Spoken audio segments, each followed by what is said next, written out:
Bonsoir et bienvenue à tous. La République du Tchad vient de célébrer la 63e édition de la fête de l'indépendance. Une fête rendue plus belle, selon certaines autorités tchadiennes, par l'annonce de Success Masra, principal opposant au régime de N'Djamena, de retourner au pays. Success Masra, il faut le rappeler, avait quitté N'Djamena et vivait en exil depuis octobre 2022 à la suite des manifestations de l'opposition qui avaient été violemment réprimées. Mais dans quelles conditions retourne-t-il dans son pays? Va-t-il apporter sa contribution à l'implémentation des résolutions et des recommandations du dialogue national inclusif et souverain tenu en août 2022? Est-ce que le processus d'adoption du projet de constitution en cours permet d'envisager un climat politique apaisé? Peut-on envisager pour l'année prochaine des élections libres et transparentes pouvant permettre le retour à l'ordre constitutionnel? Et les populations alors, sont-elles satisfaites par le gouvernement de l'équipe de transition en place à N'Djamena? Ces populations prises dans le piège des inondations lorsqu'arrive chaque année le mois d'août. Ces populations prises dans le piège de l'afflux des réfugiés soudanais qui fuient la guerre. Quelles sont les réponses que le gouvernement apporte à toutes ces préoccupations et bien d'autres, comme la question de la vie chère ou encore la crise énergétique? Ce gouvernement, pour reprendre l'expression anglo-saxonne, est-il up to the task? Il n'y a personne de mieux placé pour en parler que le chef du gouvernement d'Union nationale himself. Notre invité est connu comme un farouche opposant au régime du feu maréchal Déby depuis les années 90. Ancien journaliste, il a été 4 fois candidat à l'élection présidentielle au Tchad, en 1996, en 2001, en 2008 et en 2016.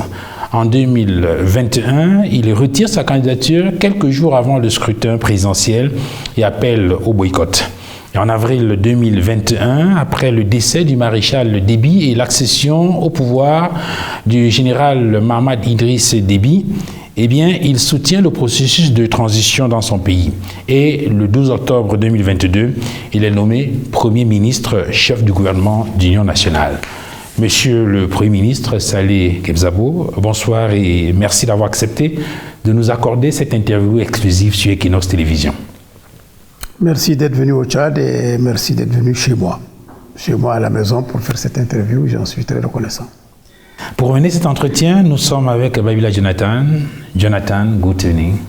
Bonsoir Duval. Good evening, dear viewers. Thank you for joining us on this edition of La Vérité en Face on Equinox Television. We are looking into the state of the nation of Chad, and of course we're looking into the balance sheet of our guest as Prime Minister and head of the government of national unity, the management of the transition period which the country is going through at the moment, the role of Chad in the political upheavals in Niger and Sudan, crisis affecting the nation and the consequences of the influx of refugees from Sudan into the nation. And of course, we'll also be looking at the socio-economic challenges affecting day-to-day life in Chad Republic, or the Republic of Chad. And our guest today is former opposition leader Saleh Kebzabo. He is the president of the Union nationale pour le développement et le renouveau political party, and he was designated Prime Minister and head of the transition government, or the government of national unity, by transition President Mahamat Idriss Déby in October 12, 2022. He's a former journalist. Mr. Prime Minister, thank you for joining us in this edition of La Vérité en Face. Merci beaucoup. Monsieur le Premier ministre, votre pays, le Tchad, vient de célébrer la 63e édition de la fête de l'indépendance. Et le sentiment que nous avons eu en parcourant les rues de N'Djamena notamment, c'est que les populations tchadiennes ont fait chorus autour du président de transition, le général Mahamat Idriss Déby, pour célébrer cet événement. Alors, cela traduit-il une osmose, une sorte de symbiose, une réelle fusion entre le peuple tchadien et son président, ou s'agit-il tout simplement de l'arbre qui cache la forêt, des tribulations auxquelles le peuple tchadien fait face depuis quelques mois? Je voudrais d'abord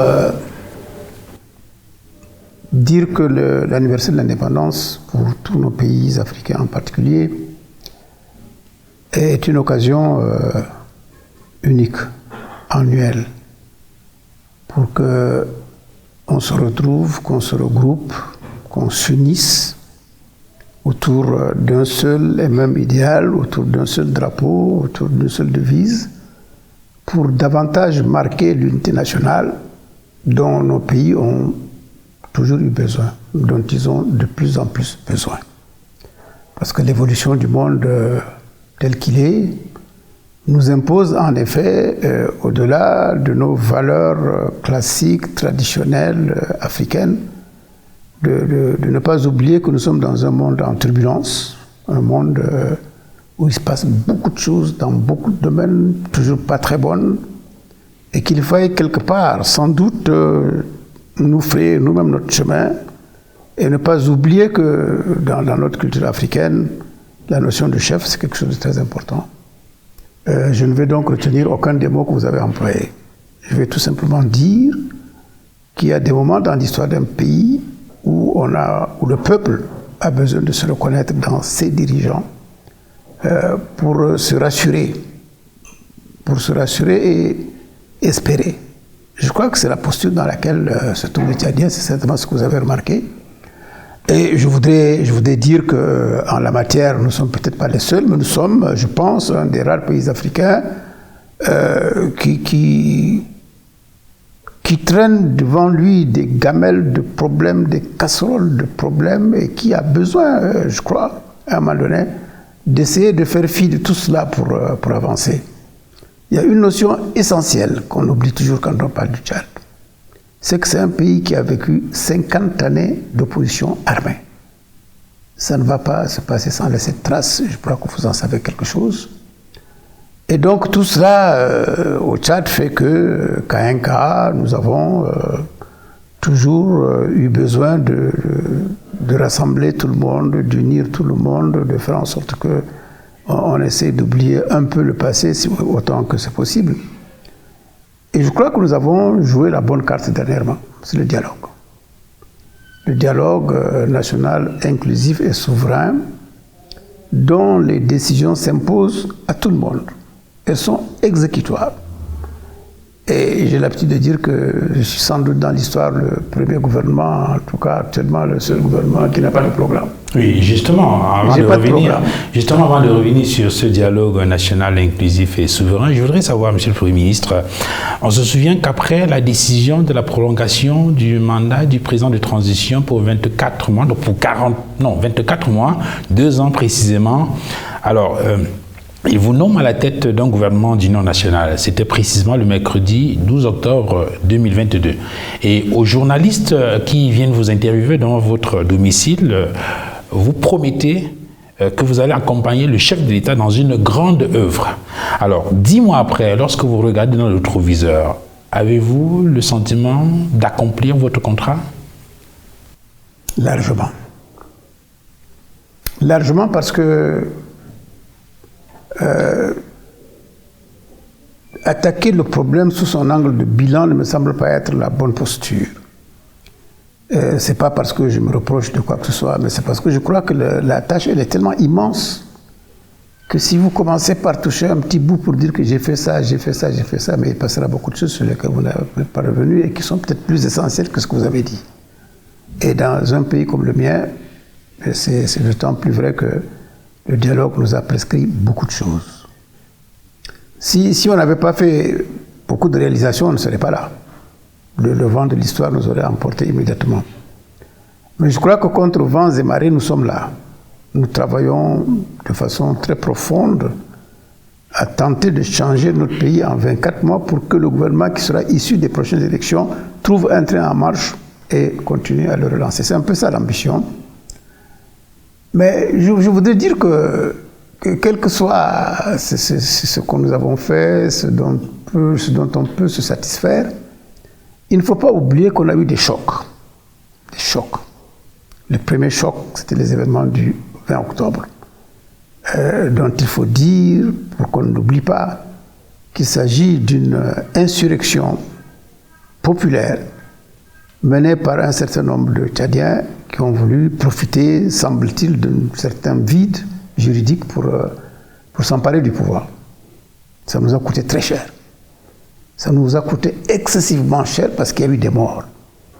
Et je crois que là où il y a des morts, quel qu'en soit le nombre, c'est pas bon pour l'avenir d'un pays. Et donc il y a eu une cassure politique du 20 octobre qu'il ne faut pas du tout sous-estimer, puisque les auteurs du 20 octobre avaient un plan B qui est la rébellion armée, qu'ils ont tenté dans certains pays voisins, mais qu'ils n'ont pas réussi à faire aboutir, fort heureusement pour notre unité nationale. Et je crois que cet écueil-là aussi, nous l'avons traversé. Et nous tentons actuellement, il ne faut pas se cacher la face, nous tentons de recoller les morceaux. Nous tentons de nouveau de rassembler les Tchadiens sur un même idéal. Et ça ne peut pas venir en un jour, mais nous sommes en train de le faire de façon méthodique. Il était important que je le dise. Il y a l'autre choc qui est important aussi, ce sont les inondations. Quand on parle d'inondations, j'ai l'impression que beaucoup de gens ne savent pas exactement de quoi il s'agit. Je voudrais dire, vous, les Camerounais par exemple, certains d'entre vous en tout cas, même s'il pleut beaucoup dans certaines régions chez vous, les gens ne savent pas ce que ça représente les inondations dans un pays comme le Tchad. Quand je vois des images même d'Europe, d'Amérique, où il y a des inondations, je me dis oui, Dieu est grand. Et donc nous avons vécu des inondations terribles, qui n'étaient évidemment pas prévues ni prévisibles, qui nous ont pris de court et dont les conséquences sont désastreuses pour l'économie du pays. We're going to come to that shortly. Will tell us more about how you're managing that when we start talking about the socio-economic challenges that are affecting day-to-day life in Chad. But let me come to this. Have you been able, for the time that you're in office, to bring together a good proportion? Everybody must not necessarily agree and look in the same perspective, but have you been able to bring together a good proportion of the Chadian population to look in the same perspective?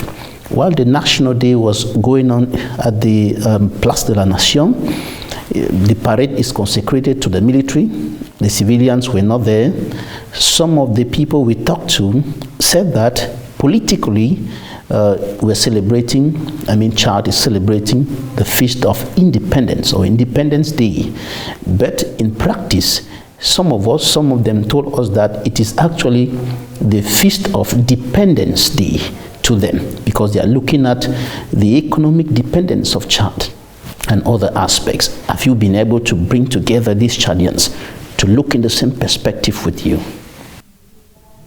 Je voudrais qu'on série les questions et qu'on les aborde, pour ma part, avec un peu de modestie. Je n'oublie jamais que je suis un gouvernement de transition, issu d'un dialogue national, qui a un programme précis, le cahier des charges du dialogue. C'est celui-là que je suis en train de mener, qui n'a absolument aucun rapport avec mes convictions ou mes ambitions personnelles, qui sont mises de côté pour mener donc ce programme national qui appartient à tout le monde et face auquel je me reconnais et que tous les Tchadiens se reconnaissent. Et à ce sujet, justement, Monsieur le Premier ministre et chef du gouvernement d'Union nationale, le 20 août 2022, il y a donc ce dialogue national inclusif et souverain qui est lancé. Et il est censé permettre de réformer les institutions et de mettre en place une nouvelle constitution. Et on sait dans quelles conditions cela s'est déroulé.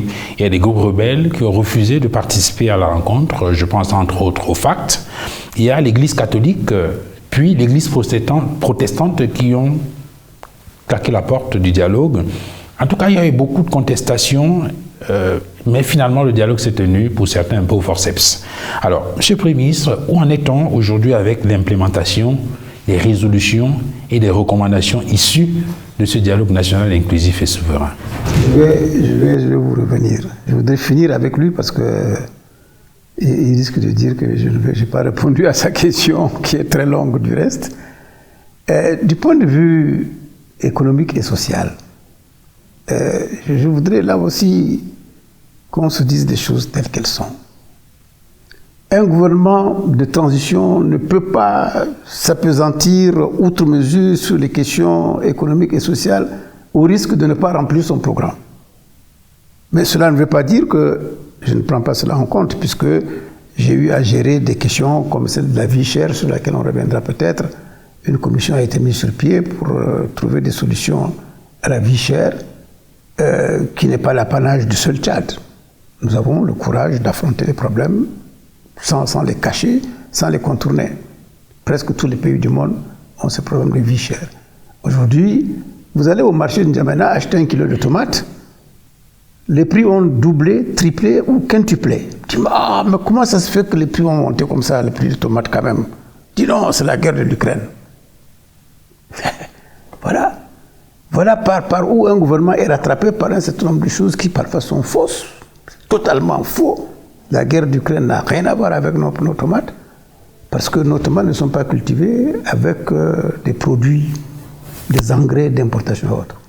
Donc vous voyez que dans la gestion du quotidien, nous rencontrons ce genre de difficultés, mais qu'on essaie de contourner plus ou moins intelligemment pour faire en sorte qu'avec un dialogue, toujours par le dialogue, qu'on essaye de faire comprendre aux uns et aux autres, de tous les camps, que nous avons intérêt vraiment à gérer notre pays de façon inclusive, de façon vraiment intelligente, pour que, à la veille du Ramadan, par exemple, les prix ne soient pas multipliés par 10.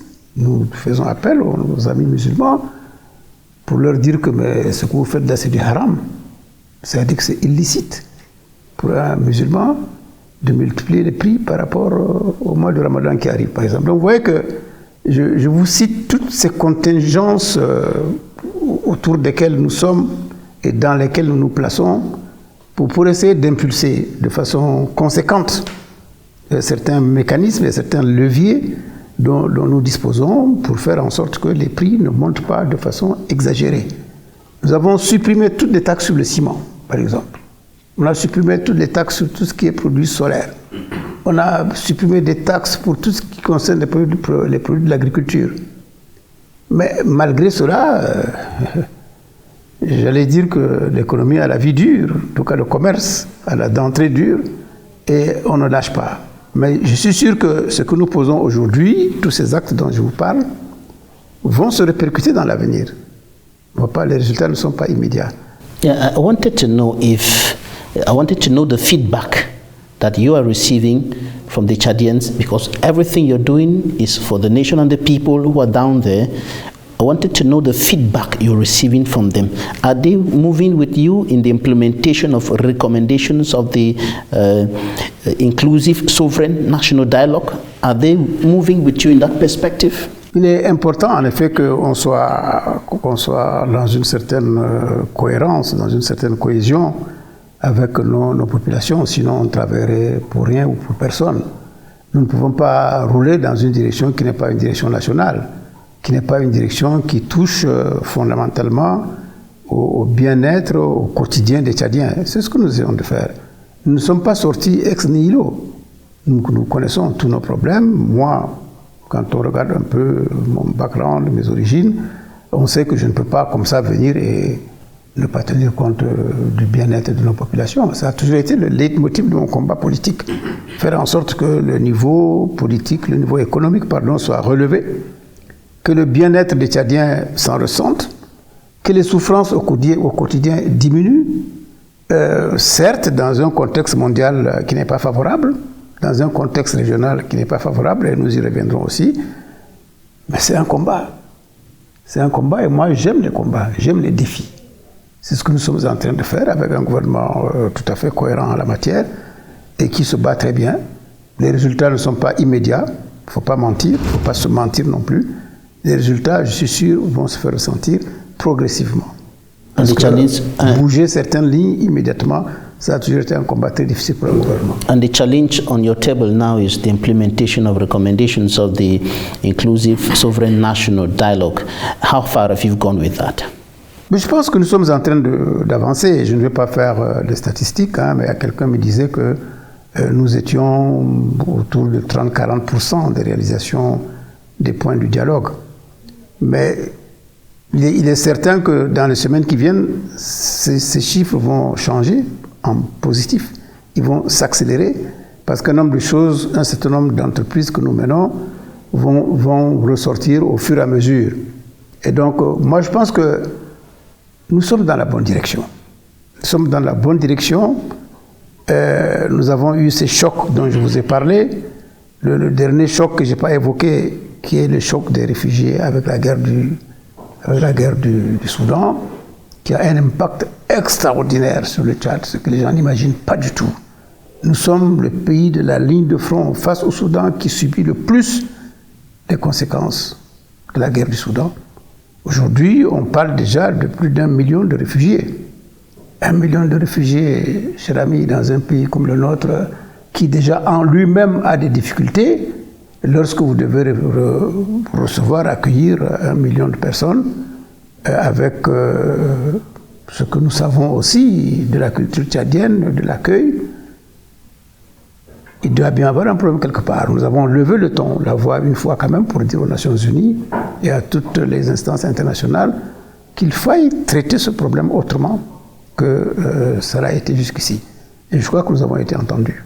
Je crois que toutes les grosses pointures à l'international ont visité le Tchad ces 4 dernières semaines et nous en attendons donc les retombées. Mais ce qu'il faut retenir de tout ça, c'est que malgré toutes ces difficultés que je vais appeler saisonnières, temporaires ou extraordinaires, nous tenons le cap, nous maintenons le cap. Nous savons que dans les fondamentaux de notre pays, voilà les options que nous avons prises issues du dialogue qu'il faut absolument appliquer et nous continuons de le faire. Les maîtres mots du dialogue que je voudrais vous rappeler, vous ne le savez peut-être pas, c'est la refondation. C'est un des maîtres mots du dialogue. La refondation, vous en convenez avec moi, ne peut pas se faire en 6 mois, en 1 an. La refondation, c'est de repartir sur de nouvelles bases, avec de nouvelles fondations. Et donc ça, c'est une œuvre de longue haleine. Mais il faut commencer. Nous y sommes attaqués, je pense que c'est ça le plus important. Est-ce que vous n'avez pas le sentiment que la manière dont le dialogue national inclusif et souverain a été pensé, puis mené, peut avoir un impact sur la vitesse d'exécution et d'implémentation des résolutions et des recommandations? J'indiquais tout à l'heure que au début du grand dialogue déjà, il y a eu quelques soucis parce qu'il y a certains groupes rebelles. C'est vrai que le gouvernement a obtenu la négociation des accords avec une 40aine de groupes rebelles pour participer à ce dialogue national, mais il y a également des groupes, je parlais tout à l'heure par exemple du FAC, qui a refusé de participer à ces échanges-là. Il y a un certain nombre d'organisations qui ont également frappé la porte parce qu'estimant que ce dialogue était biaisé. Je pense à la plateforme par exemple de l'opposition, Wakitama, n'est-ce pas, qui a à un moment donné indiqué qu'il y avait quelques soucis avec ce dialogue, accusant notamment le régime, n'est-ce pas, d'entretenir, notamment le général Mahamat Idriss Déby, d'entretenir le flou autour de sa candidature, entre autres. Est-ce que tous ces éléments-là qui ont accompagné ou bien qui sont greffés autour de la préparation de ce dialogue, aujourd'hui n'impactent pas sérieusement l'implémentation des résolutions et des recommandations? Vous avez parlé tout à l'heure du 30-40%. Est-ce que ce n'est pas trop peu au regard... C'est beaucoup. C'est beaucoup? C'est beaucoup. Au regard du temps qui reste... Venez au Tchad dans 2 ou 3 mois, vous verrez qu'on aura presque doublé. Mais ce que je voudrais dire surtout, pour répondre essentiellement à votre question, c'est que vous avez devant vous l'un des Tchadiens qui a le plus participé à l'organisation de tout ça. J'ai passé 5 mois, pile, un jour près, à Doha, au Qatar, avec les politico-militaires qui ont accepté de venir discuter avec nous. 5 mois. Et avant cela, j'étais déjà vice-président du comité d'organisation du dialogue. Donc, concomitamment, j'ai mené ces 2 tâches jusqu'à ce qu'on ait fini avec Doha, fort heureusement, avec plus de 40 en tout cas organisations qui ont signé. À Doha, il y en a quelques-uns, il y a 3 ou 4 mouvements qui n'ont pas signé. Tout à fait, j'allais dire normal, acceptable. Puis nous sommes venus à N'Djamena, où d'autres ont refusé de participer. Le FACT, comme vous le dites, par exemple, de toute façon, on ne pouvait pas l'imaginer venant au dialogue à N'Djamena. C'est dans l'ordre normal de son comportement. Et d'autres versant dans la surenchère, voulant établir des passerelles d'extrémisme avec celui-ci ou celui-là, que je n'ai pas besoin de nommer, ont aussi fait de la surenchère pour ne pas venir au dialogue. Mais j'en suis satisfait. Mais totalement satisfait. Si tout le monde était venu au dialogue, ça veut dire qu'il y a un problème. Ça veut dire qu'il y a vraiment un problème. Moi, je suis démocrate dans l'âme. Et donc, j'ai trouvé tout à fait normal que certains Tchadiens disent non, c'est pas bon votre histoire-là, je ne suis pas d'accord, moi je ne viens pas. J'ai trouvé ça normal. Et en démocratie, il faut accepter ça.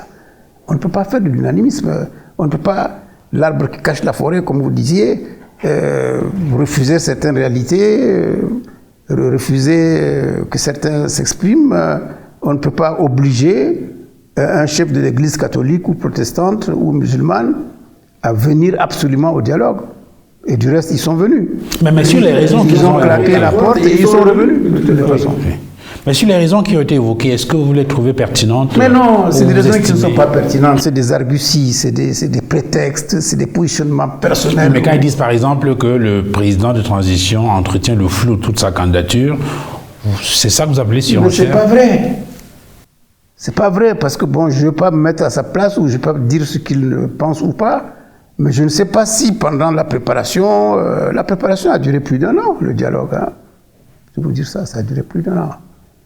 Nous avons regroupé au niveau du comité d'organisation tout ce que ce pays peut compter comme force économique, sociale, religieuse, jeunesse, femmes et autres, société civile. On les a tous appelés. On n'a pas du tout fait d'ostracisme. Nous avons rejeté personne. Et je peux vous dire qu'il faudra peut-être qu'on vous trouve les documents du dialogue, les documents, pardon, de la préparation du dialogue, pour que vous voyez la qualité des documents qui ont été faits par des cadres tchadiens essentiellement, à 100%, d'une qualité extraordinaire. Ils ont touché à tous les problèmes dans tous les domaines. C'est ça qu'on a déposé sur la table du dialogue. Et lorsque, pour une raison ou une autre, pour une question de surenchère ou politique ou de positionnement personnel, vous êtes à l'étroit pour venir y participer, vous dites non, moi je ne viens pas cette histoire-là, c'est mauvais. En quoi est-ce que le président est responsable de ça? Moi, pendant toute la préparation du dialogue, que ce soit là-bas au Qatar ou ici pendant le Codni, le président ne m'a jamais appelé pour me dire bon, monsieur Kebzabo, est-ce que vous pouvez faire tel arrangement ou tel autre? Jamais. M'aurait-il appelé pour cela d'ailleurs que mal lui en aurait pris? Nous avons accepté, nous avons convenu, nous avons décidé d'organiser un dialogue inclusif qui est devenu souverain de par la force du dialogue. Il n'y a donc pas de petits arrangements à faire en la matière. Moi, je crois qu'on attribue beaucoup de choses au président Mamad Déby parce que peut-être, dans un passé plus ou moins récent, ici ou ailleurs, on sait que tout cela se passe avec des ficelles qu'on tire par le bas pour faire... Non, ça aurait été trop risqué parce que c'est une entreprise très fragile. Les gens ne l'imaginent pas. Le dialogue que nous avons organisé pouvait capoter sur peut-être certains aspects qu'on n'imagine pas, paraissant mineurs ou pas, mais qui pouvaient avoir un impact sur ce que nous avons fait. Donc, ce n'est pas gagné d'avance. Il ne fallait surtout pas que quelqu'un dans l'ombre tire des cordes qui vont lui... Pour rester sur l'implémentation de ces mesures, de ces résolutions et de ces recommandations, par exemple, prenons un aspect précis. Il est question, par exemple, de la réforme des institutions, de la réforme de l'armée, un certain nombre de choses, et surtout le processus d'adoption d'une nouvelle constitution, puis l'organisation des élections qui devaient déboucher sur le retour à l'ordre constitutionnel. Mais avant cela, quand vous parlez de réforme de nos institutions, je voudrais mesurer ce que je suis en train de dire. Nous avons, ici au Tchad, et dans beaucoup de pays africains, une administration de type colonial que nous n'avons pas du tout réformée, qu'on n'a pas osé réformer. On a entrepris des réformettes. décentralisation par petits bouts, par-ci, par par-là, alors que c'est des réformes. C'est la refondation qu'il nous faut. Quand le dialogue nous a instruit la refondation, c'est bien de ça qu'il s'agit. Il faut que ce pays soit refondé fondamentalement. Il faut que notre armée nationale reflète un autre visage qu'une armée de type colonial. Et c'est à ça qu'on s'attelle. Il y a des mesures qui ont été prises récemment, qui ont surpris beaucoup de choses. Beaucoup de gens, 200, 300 généraux ont été mis à la retraite pour permettre justement de refonder notre armée nationale, de la rendre plus moderne, plus opérationnelle, plus disciplinée, plus nationale. C'est ce que nous sommes en train de faire. Et ça, ce n'est pas une œuvre de quelques jours ou de quelques mois. C'est une œuvre de quelques années, de plusieurs années. C'est pour ça qu'il est important que ce soit entrepris dès maintenant. La réforme de l'armée est en cours. Les gens s'attendent, je ne sais pas à quoi, de point de vue spectaculaire. Non, c'est une réforme en profondeur qu'il faut entreprendre pour que de là ressorte une armée de demain qui soit l'armée nationale. Hier, quand j'ai vu des enfants défiler, les jeunes enfants de troupes qu'on recrute à partir de 6 ans, c'est ça l'avenir de l'armée tchadienne. Et donc, ça veut dire qu'il ne faut pas demander une réforme qui va aboutir dans 1 an ou 2 ans. C'est une réforme de longue haleine. Quand on sait que cette armée a été minée par toutes les rébellions dont je vous ai parlé, qui ont pendant 50 ans miné l'évolution de notre armée, c'est quelque chose d'important que vous ne pouvez pas venir remettre du jour au lendemain en cause. Ce n'est pas vrai. Celui qui voudra le faire veut tuer le pays. Et donc, je crois que la refondation de l'armée, elle commence comme ça. Elle commence par les enfants de troupes. Je ne parle pas de ceux qui sont là seulement, mais de ceux qui les ont précédés et d'autres aussi, du point de vue de la formation, de la discipline, du grade, et ainsi de suite. Il faut attendre 50, 10 ans. C'est quoi dans la vie d'un pays si ça peut nous amener à des équilibres nationaux plus importants, plus grands, qui vont ramener une cohésion nationale plus importante et qui vont faire que le rassemblement dont les Tchadiens ont besoin peut aussi, ou doit pouvoir passer aussi par l'armée, qui est une des pièces maîtresses du développement de ce pays. In the political framework, what are you reforming? What are some of the major reforms in the political framework of the country? Aujourd'hui, moi je vous ai dit, vous prenez l'économie. J'ai organisé un dîner avec 150 opérateurs économiques pour voir avec eux où sont les blocages. Pourquoi est-ce que quand on prend des décisions pour favoriser un peu la baisse des prix, favoriser un peu la relance économique et autres, pourquoi ça ne marche pas? Ça a l'air de rien, mais c'est important parce que les opérateurs économiques sont venus dans un panel qui était ouvert, le débat était ouvert. Je leur ai demandé dès le début de ne pas attacher leur langue, mais qu'ils nous disent quels sont les problèmes que notre pays rencontre pour qu'ensemble on puisse pousser. Et ça, c'est la méthode de notre gouvernement, de tout faire ensemble, de façon inclusive. Ça, c'est le deuxième mot que je voulais vous dire. Après la refondation, c'est l'inclusivité. Depuis le dialogue, le mot inclusif prend tout son sens. Ça veut dire qu'on ne peut rien faire tout seul. Et donc, les réformes en matière économique, par exemple, elles sont très importantes. Vous allez pouvoir aujourd'hui, vous êtes dans un pays qui devrait pouvoir atteindre l'autosuffisance alimentaire très facilement. Or, choc, les inondations. 1 050 000 terres inondées. 450 000 cultures inondées, donc une production en moins dans le pays. C'est peu, c'est beaucoup, c'est énorme. Et donc il faut se remettre sur pied immédiatement, ne pas forcément attendre l'aide extérieure. Et ça, c'est une orientation aussi du gouvernement. Nous voudrions qu'à partir de maintenant, qu'on commence à travailler pour que les Tchadiens, par leur capacité, leur force, leur intelligence, leur capacité de se mettre ensemble pour travailler, résolvent un certain nombre de problèmes fondamentaux, dont l'autosuffisance alimentaire. Nous avons la capacité aujourd'hui au Tchad de produire énormément, y compris pour la sous-région ou même pour la région. Mais on n'y arrive pas. Pourquoi? Il faut donc étudier tout cela, et ça ne peut pas se faire en 1 an. Ça ne peut pas se faire en 2 ans. Mais nous avons commencé à poser les jalons de la refondation en la matière. Nous avons, par exemple, vous prenez le 9e arrondissement de la ville de N'Djamena qui a été inondé totalement, elle n'en souffrira plus l'année prochaine.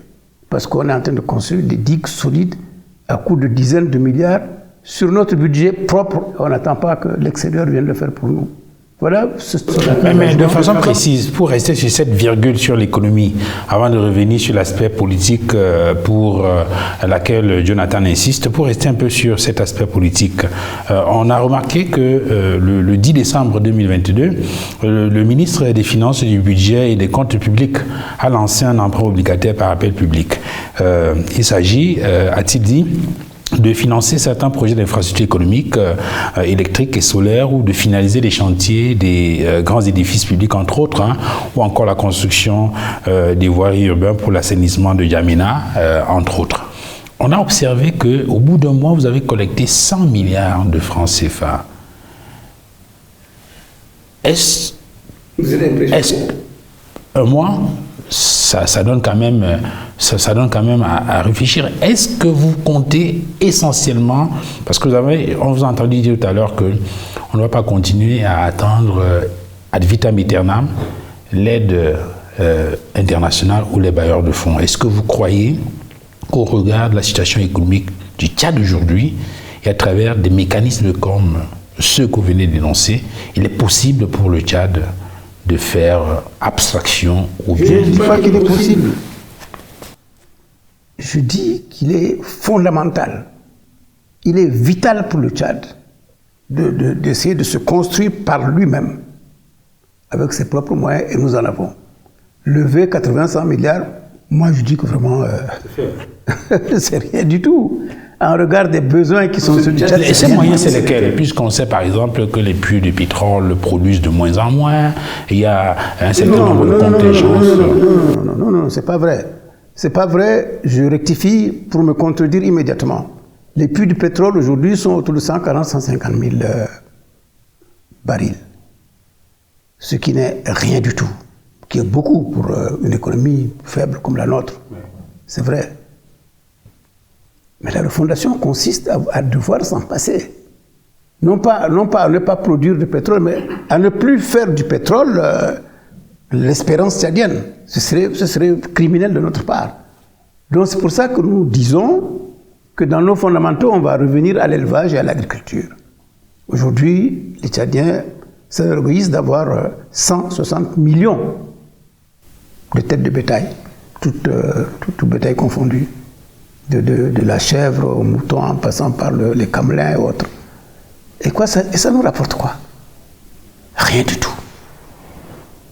Rien du tout. Notre bétail traverse la frontière pour aller nourrir les Camerounais sans que cela intervienne dans notre commerce extérieur, ou le Nigeria essentiellement, ou même la Libye, ou l'Égypte. Non. On va réformer ce secteur de l'élevage. On va faire de l'élevage un secteur moderne qui participe effectivement au développement du pays. Nous avons démarré ce programme-là. Aujourd'hui, nous avons des abattoirs qui sont en train d'être installés, soit par des Turcs, soit par la société Olam et autres. On va ouvrir la vanne pour que dans un programme d'élevage concerté et surtout de façon inclusive, on puisse faire en sorte que notre bétail profite aux Tchadiens. Que l'éleveur tchadien de base cesse de divaguer, d'errer, d'aller chercher des pâturages partout dans le pays pour provoquer tous les désastres environnementaux et humains. C'est un programme qui ne prend pas 1 an, ni 2 ans. C'est un changement de mentalité. Il faudra que le nomade commence à se semi-sédentariser ou à se sédentariser. Et ça prend beaucoup d'années. Mais il faut commencer. Et ça, c'est une des mamelles essentielles du Tchad. Oui, mais à côté de l'agro, à côté des activités agricoles et pastorales, pour lesquelles vous semblez accorder un point d'honneur, lorsqu'on écoute tous les économistes de la terre, ils estiment qu'au-delà des activités de production, il y a des activités de transformation pour obtenir certaines plus-values. Mais on sait que le Tchad aujourd'hui fait face à une crise énergétique. Certains estiment d'ailleurs qu'avec l'augmentation du prix du carburant à la pompe, d'ailleurs je crois que le gouvernement l'a annoncé en mai 2023, ce qui a provoqué une flambée des prix sur le marché. Est-ce qu'il est possible, est-ce que cela ne représente pas de votre point de vue, cette crise énergétique et ces difficultés-là, un obstacle qu'il faudra contourner pour arriver à la réalisation des objectifs? Je vais vous surprendre par rapport à l'augmentation des prix et autres, parce que vous avez augmenté le carburant de 5 francs ou de 10 francs, ça flambe. Ça, ce n'est pas une réalité propre au Tchad. Dans tous les pays, nous connaissons exactement la même situation. Passer de 548 francs à 700 francs le litre de gazole. C'est la conjoncture qui l'imposait. La conjoncture l'imposait. Je crois que on est arrivé à une situation de stabilisation aujourd'hui qui fait que nous sommes en train d'étudier les possibilités, peut-être, de revenir sur les prix, mais on va voir un peu quels sont les résultats qu'on a engrangés depuis 6 mois. Donc, ce que je voulais vous dire sur la deuxième phase de votre question par rapport aux problèmes énergétiques. Voilà l'un des plus gros problèmes du pays. Vous êtes, je ne sais pas dans quel quartier vous habitez en N'Djamena, je ne sais pas si votre quartier, là où vous êtes depuis 2 jours, il y a de l'électricité ou pas, mais ça c'est le lot commun et quotidien du Tchadien depuis des années. On n'a jamais réussi à régler ce problème énergétique. Mon gouvernement s'y engage. On ne va peut-être pas le résoudre à 100%, mais je vous invite à revenir dans 6 mois. Revenez dans 6 mois et vous verrez que ce que nous sommes en train d'entreprendre aujourd'hui va amener les Tchadiens à constater effectivement que c'est possible que la question de l'énergie soit réglée. Non pas pour nos problèmes domestiques uniquement, c'est vrai que c'est important, mais surtout pour le problème de notre développement. Il ne peut pas y avoir de développement sans énergie, et c'est malheureusement ça ce que nous vivons depuis des dizaines d'années. Et c'est pour cela que le tissu industriel du pays, il est nul. Il n'y a pas d'industrie au Tchad. Il n'y a ni de grand, ni de moyen, ni de petit. Il n'y a vraiment rien. Dans un pays comme le nôtre, il n'y a pas d'industrie. Je ne veux pas insulter les rares qui existent. Hein. Elles sont là, elles se débrouillent, elles se démènent à produire. Ben, c'est bien. Mais je crois que ce qu'il faut faire pour demain, c'est de régler fondamentalement ce problème énergétique par des solutions essentiellement photovoltaïques. Je crois que c'est ça le lendemain, c'est ça le futur. Et on est en train d'y entrer.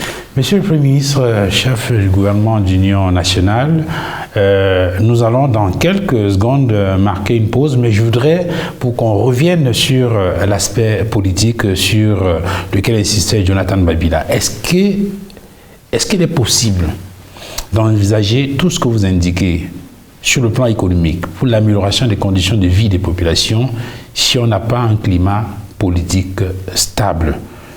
Concernant le dialogue national inclusif et souverain qui a été organisé et les déclinaisons qui en suivent, est-ce qu'il ne faut pas envisager un véritable apaisement du climat politique pour permettre à toutes les forces politiques de pouvoir faire chorus autour de ce gouvernement d'union nationale afin de mieux porter ce projet de la transition et arriver à une situation qui soit meilleure pour le Tchad? Success Masra, le principal opposant au régime de N'Djamena, vient d'annoncer son retour au pays. Je suppose que vous devez accueillir cela comme une très bonne nouvelle, puisque dans le message qu'il passe, il insiste sur la réconciliation nationale. Qu'est-ce que vous en dites? Ce n'est pas une mauvaise nouvelle, en tout cas. Pourquoi vous l'affublez de titre de principal opposant? Il n'en est pas le principal opposant. Je vous demande pourquoi vous le dites. Non, il ne faut pas que... et là, je voudrais que dans le traitement de l'information, dans l'analyse et le traitement de la chose politique, on ne soit pas toujours victime des apports extérieurs. Une fois, quelqu'un, au cours d'une rencontre très officielle avec des partenaires étrangers, a dit quelque chose de ce genre. Je lui dis, mais qu'est-ce qui l'autorise à dire ça? Est-ce que chez vous, là-bas, en Europe ou en Amérique, quand on organise des manifestations, il y a des dizaines de morts, c'est ça qui donne le titre de chef ou d'opposition principale?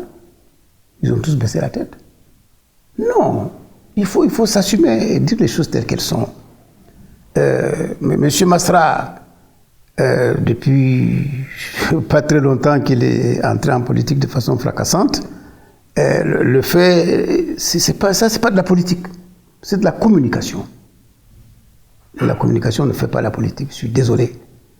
C'est peut-être pas le lieu de dire un certain nombre de choses, mais je pense tout simplement que beaucoup de choses ont été faites ces derniers mois. Il y a eu beaucoup de casse, énormément de casse. On a mis des centaines de familles dans la désolation la plus totale parce qu'il y a eu des morts, il y a eu beaucoup de morts, il y a eu trop de morts, et ce n'est pas normal.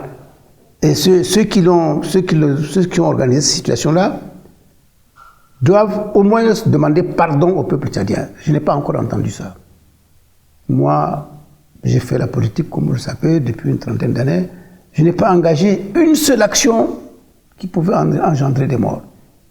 Parce que je sais que le rapport de force est tel que si je devais contester de façon non seulement bruyante, mais engager les résultats de telle ou telle élection auxquelles j'ai pris part, et il y en a plusieurs, dont je peux vous dire que les résultats étaient clairs, mais je ne pouvais pas être perdant, c'était le bain de sang. Mais je n'ai pas opté pour ça. Prime Minister Saleh Kebzabo, what are you doing to ensure that the political playing ground in the country is flat for everybody? At a certain time of your political journey, I think you were in exile also. Now Suchet Nasra was on exile. He's planning to come back. He has announced his comeback. What are you doing what are you changing in the political framework of the country? What are the reforms that you're implementing there? Mais moi, je suis en train de vouloir vous l'expliquer, et maintenant vous voulez un raccourci, que nous sommes certainement en Afrique, plus certainement en Afrique centrale, le gouvernement le plus inclusif qui soit, le gouvernement le plus ouvert qui soit, le gouvernement le plus tolérant qui soit, avec des gens qui ont tué, qui ont pillé, qui ont cassé et qui sont là, que vous allez rencontrer dans la rue si vous voulez les chercher, ils sont là. Parce que nous sommes à la recherche de l'inclusivité, nous sommes à la recherche du pardon, nous sommes à la recherche d'un climat politique toujours plus apaisé. Et moi qui vous parle, je pense que j'ai un background qui me permet de dire qu'en la matière, j'ai certainement une contribution à apporter. C'est ce que je suis en train de faire, c'est ce qui m'a amené aux affaires. Quand j'ai proclamé, oui, c'est le bien le mot, après le décès du maréchal Déby, quand j'étais le premier homme politique à prendre la parole pour proclamer l'apaisement, contrairement à d'autres qui voulaient en profiter justement pour faire soulever des foules et remettre en cause l'ordre établi de l'époque. J'étais le premier à dire non, on s'arrête. Une page de l'histoire est tournée. Mettons-nous ensemble pour construire une nouvelle page. Je n'avais pas de fonction officielle. Maintenant, je suis Premier ministre et je suis dans une posture qui me permet justement de faire cela de façon efficiente et je suis en train de voir les résultats. Vous devriez aussi être en train de le voir parce que le fait qu'il y ait des oppositions qui s'expriment ici ou là, pour moi, c'est de la vitalité. La dynamique politique se construit de tout cela. On ne peut pas couper toutes les têtes pour être tous au même niveau. Non, il y en a qui dépassent, d'autres qui descendent, d'autres qui redescendent plus bas, et ainsi de suite. C'est ça, la température de la vie politique. Are you saying that when Suchet Masra comes back here, he's going to have no threat, no repression? J'ai failli vous dire, voilà, ça je ne sais pas. Il faut qu'il assume d'abord ce qu'il a fait. Et je crois que c'est important politiquement. Il gesticule là depuis quelque temps, il tourne autour du Tchad, il va et revient par-ci par-là pour rentrer au Tchad. Mais il ne peut pas rentrer au Tchad en lui déroulant le tapis vert ou le tapis rouge. C'est pas vrai. On revient sur tout cela dans la deuxième partie de notre émission, La vérité en face sur Equinox Télévision, parce qu'il faudrait bien comprendre quels sont les mécanismes qui sont mis en place justement pour l'apaisement du climat sociopolitique au Tchad, avec notamment la mise en route d'un processus d'adoption d'une nouvelle constitution pour un retour à l'ordre constitutionnel normal. Vous nous direz comment est-ce que, en tant que Premier ministre-chef du gouvernement d'union nationale et celui qui conduit justement cette transition-là, quelles sont les précautions que vous prenez et comment est-ce que vous envisagez l'avenir? Ce sera dans la deuxième partie de cette émission, La vérité en face, sur Equinox Télévision, où nous recevons le Premier ministre, chef du gouvernement d'union nationale à N'Djamena, Saleh Kebzabo.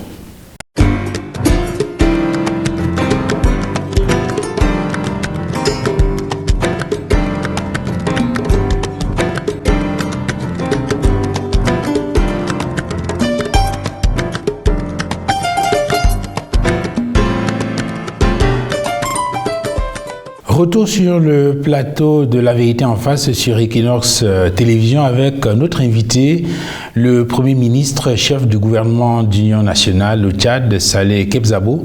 Avec lui, nous faisons une sorte de bilan, n'est-ce pas, de la transition dans cet État, donc voisin du Cameroun, pour comprendre le sens de la mécanique et mise en place pour un retour à l'ordre constitutionnel à travers la question de l'adoption de la nouvelle constitution qui devrait intervenir d'ici la fin de l'année et surtout l'organisation de nouvelles élections prévues pour l'année prochaine. Dans le sillage, n'est-ce pas, de toute cette activité politique, Monsieur le Premier ministre, on indiquait tout à l'heure avant la pause que l'un des opposants au régime de N'Djamena, Success Masra, a annoncé sur sa page Facebook, à l'occasion de la célébration de la 63e édition de la fête de l'indépendance, qu'il rentre au Tchad. Il a dit précisément, nous sommes nous aussi déterminés à privilégier, malgré les massacres, le dialogue national, la réconciliation nationale. Et vous avez indiqué tout à l'heure que ce n'est pas une mauvaise nouvelle, sauf qu'il devrait d'abord, par exemple, demander pardon pour tout le tort qui a été causé au peuple tchadien, notamment avec les morts qu'on a enregistrés pendant les événements du 20 octobre 2022. Est-ce qu'il faut comprendre par là qu'on est finalement dans une situation de ping-pong, puisque lui, il dit que la balle est dans le camp des gens d'en face, et vous dites que la balle est dans son camp et qu'il devrait d'abord demander pardon. Est-ce que cela ne risque pas de représenter un obstacle à la recherche justement de cette réconciliation et de l'apaisement du climat politique? Je voudrais vraiment sur ce point-là dire que les retours des réfugiés, le retour des exilés, le retour de tous ceux qui, à un moment donné, ont quitté le pays pour rentrer, est un phénomène au quotidien depuis que je dirige le gouvernement. Parce que c'est le dialogue, une fois encore, qui a ouvert les vannes. Il ne faut pas l'oublier. Et ceux qui sont en opposition, parfois armés, ou pas du tout, beaucoup sont rentrés. Je vous ai parlé de tous les signataires de l'accord de Doha. D'autres organisations politico-militaires sont revenues. Des opposants historiques dont on ne parle pas beaucoup, qui, parce qu'ils étaient dans d'autres régions, sont aussi revenus. Même dans les sillages de M. Masra lui-même, beaucoup de ses partisans ont rejoint ce qu'on appelle la légalité, parce qu'à un moment donné, il y avait une rupture de l'égalité qu'ils ont provoquée. Et les exemples sont nombreux. Le président Déby, le président Mahamat Déby, à plus d'une occasion, s'est montré magnanime. Il a accordé le pardon à tous ceux-là qui aujourd'hui sont en train de errer de pays en pays inutilement, parce que leur place c'est au Tchad. J'ai entendu l'un d'eux dire non, c'est à lui de nous demander pardon et non pas... Non, il ne faut pas s'amuser avec l'art politique. C'est vrai que la politique, c'est l'art des contraires, mais en même temps, à un certain niveau de responsabilité, il faut cesser de faire de la surenchère politique permanente une arme politique. Quand on le fait, on est totalement coupé du reste, on est totalement déphasé, et je crois qu'on ne s'inscrit pas dans le courant de l'histoire. Aujourd'hui, l'histoire du Tchad est celle que je vous ai tracée rapidement tout à l'heure. Nous avons connu des chocs politiques. Et la politique du gouvernement que je dirige, c'est l'ouverture. C'est l'ouverture, c'est l'apaisement. C'est de faire en sorte que chacun se retrouve aujourd'hui dans ce pays. Il y a quelques mouvements politico-militaires qui sont rentrés et qui sont muets en parti politique déjà. Donc, ça veut dire que toutes les possibilités existent dans ce pays, dont je suis fier d'être l'un des citoyens. Par le caractère justement inclusif de ce que nous faisons, par le caractère d'une politique ouverte, et je m'en réjouis, pour dire que vraiment dans cette Afrique, je n'ai pas à baisser la tête devant qui que ce soit, parce que nous avons comme principe de ne rejeter personne. Nous le pratiquons à l'intérieur.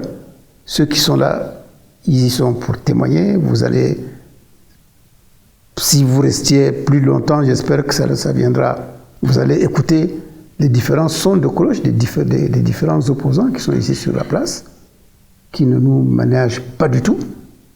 Et je voudrais que ceux qui sont à l'extérieur, qu'ils cessent de faire la danse du ventre avant de rentrer. Quand on veut rentrer dans son pays, même pour faire de la politique d'opposition, la porte est ouverte. Le Tchad n'est pas un pays de dictature absolue, c'est pas vrai. Nous avons des divergences, ce qui est normal. Nous voudrions construire notre pays dans la liberté, dans la démocratie, ce qui est normal. Et donc ça suppose une certaine dose d'acceptation de l'autre. C'est ce que nous faisons, c'est ce que nous menons actuellement comme politique. Il n'y a absolument aucune barrière qui existe qui empêche qui que ce soit de rentrer dans ce pays, c'est pas vrai. Sauf que beaucoup veulent faire de la surenchère, veulent se mettre au-dessus du lot pour paraître comme des êtres exceptionnels. Non, l'être exceptionnel est celui qui va venir rentrer, on y arrivera, pour l'ascension populaire qui les attend des élections. If the transition president, General Mahamat Idris Deby Itno, has forgiven all those who committed crimes against the nation, as you said, you're not rejecting anybody, you're putting in place or implementing a policy, an inclusive policy, accepting everybody, bringing everybody on board. Why impose conditions? For example, you said earlier that for Succès Masra to come back, he should first of all start by apologizing to a nation. That's a condition. Why impose conditions? Mais je ne veux pas m'attarder là-dessus. J'ai déjà beaucoup parlé de lui. Et c'est justement ça ce qu'il veut, qu'on parle de lui. Il fait de la communication, des déclarations parfois contradictoires, il va, il revient. Je ne vais pas m'attarder là-dessus. No, my question is why impose conditions? Mais les conditions, il n'est pas dans une position où il doit poser des conditions. Maintenant, si vous voulez qu'on aille encore plus loin, la position actuelle qu'il occupe sur l'échiquier national ne lui permet pas, ne l'autorise pas de poser des conditions. Non. Des conditions quand on est en position de force. I'm talking about conditions that you are imposing. For instance, asking him to ask for forgiveness first. Je n'impose aucune condition. You said earlier that he should ask for forgiveness first. Isn't that a hindrance? Non, je n'ai pas dit ça comme condition. J'ai dit ça de façon morale. Okay. Je crois que sur le plan moral, quelqu'un qui a été responsable de beaucoup de victimes doit demander pardon. Je lui demande, ce n'est pas une condition pour moi. Les conditions pour moi, s'il faut y arriver un jour dans des négociations quelconques, bon, on verra. Il est passé par lui, par beaucoup de pays. L'Amérique, l'Europe, maintenant l'Afrique, il tourne, ainsi de suite. Bon, on arriverait à un point où il faudra qu'il s'asseye pour discuter de façon concrète. Alors, Monsieur le Premier ministre, il faut revenir sur cet élément qui paraît important puisque vous-même vous l'avez indiqué au début de nos échanges, ces événements du jeudi 20 octobre 2022, à l'issue desquels des marches qui avaient été initiées par des partis politiques de l'opposition ont été réprimées. Bon, il n'y avait pas de marche. Enfin, il y a des partis politiques qui ont appelé à des manifestations pour contester... Qui ont appelé à la marche. Il n'y a pas eu de marche.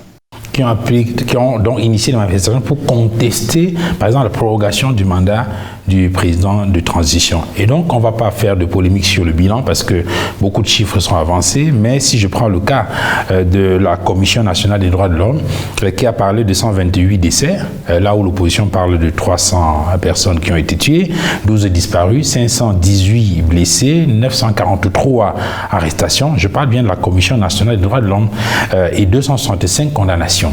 Alors, dans le sillage donc, de ce bilan, on apprend également que les organisations de défense des droits de l'homme ont dénoncé les graves violations des droits fondamentaux parce qu'il y a eu dans le rapport aussi, on a fait allusion aux tortures, aux perquisitions illégales, aux enlèvements, aux détentions arbitraires.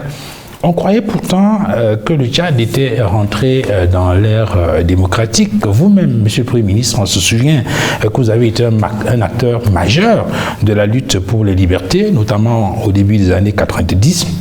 Et même tout au long du régime du maréchal Déby, il me souvient que en 2016, je crois, il y a eu un meeting et à la suite de ce meeting, il y avait les leaders politiques qui avaient été interpellés. Je pense à Mahamat Béchir ou encore à Gabili Gonembe, et une trentaine de personnes qui avaient été interpellées. Et la coordination, à l'époque que vous dirigiez, je crois, le FONA, c'est comme ça que cela s'appelait, exigeait la libération, n'est-ce pas, des personnes qui avaient été interpellées. Je veux dire que de tout temps, il y a toujours eu des luttes de ce genre, et vous avez souvent été du côté de ceux qui estimaient qu'il fallait qu'on aille un peu plus vite dans la démocratie. Est-ce que aujourd'hui, vous n'avez pas le sentiment que cette avancée démocratique est un peu trop lente, pour ne pas dire qu'elle est carrément utopique?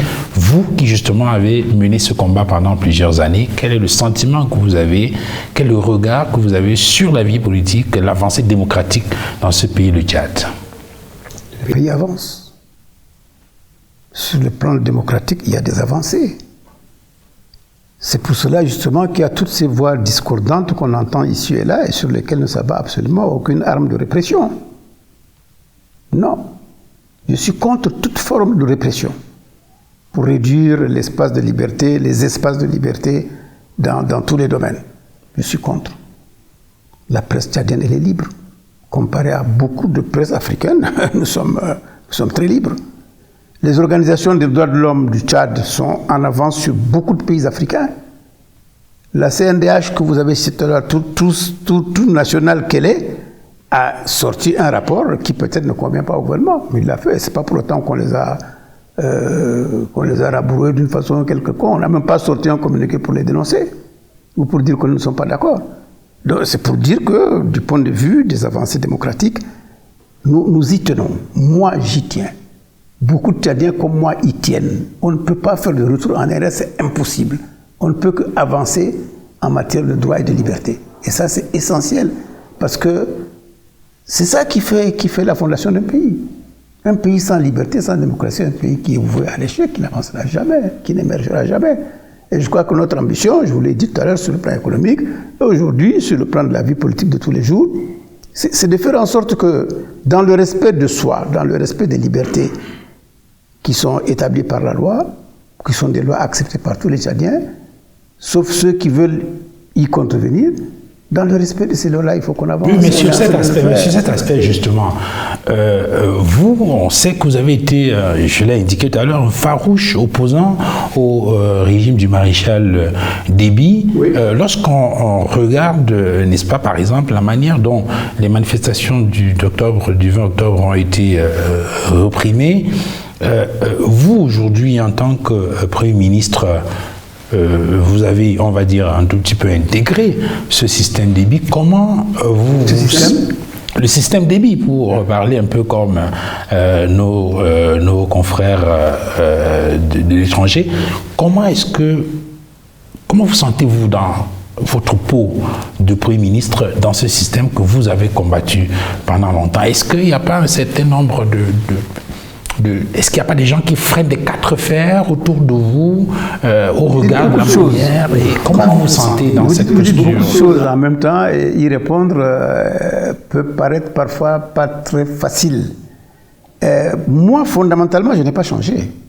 Je le dis vraiment avec toute l'assurance et la fierté que cela peut impulser. Parce que mon combat de tous les jours aussi, c'est les espaces de liberté qu'on doit préserver, voire gagner pour avancer. Et je crois que c'est ce que nous sommes en train de faire. Maintenant, je l'ai dit dès le début, c'est un choc.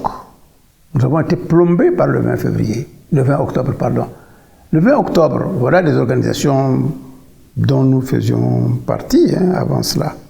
Mon parti politique était dans l'organisation Wakitama, jusqu'à la mort du président Déby, et nous avons posé la question de savoir si on doit continuer à manifester comme cela, alors qu'il y a un changement fondamental. On nous a répondu que, mais justement, c'est parce qu'il y a ce changement qu'il faut qu'on accélère nous aussi, avant que cela ne s'asseye, pour qu'on les bouscule. J'ai dit que non, ce n'est pas notre conception des problèmes. Allons les rencontrer, discutons avec eux. On nous a répondu que niet.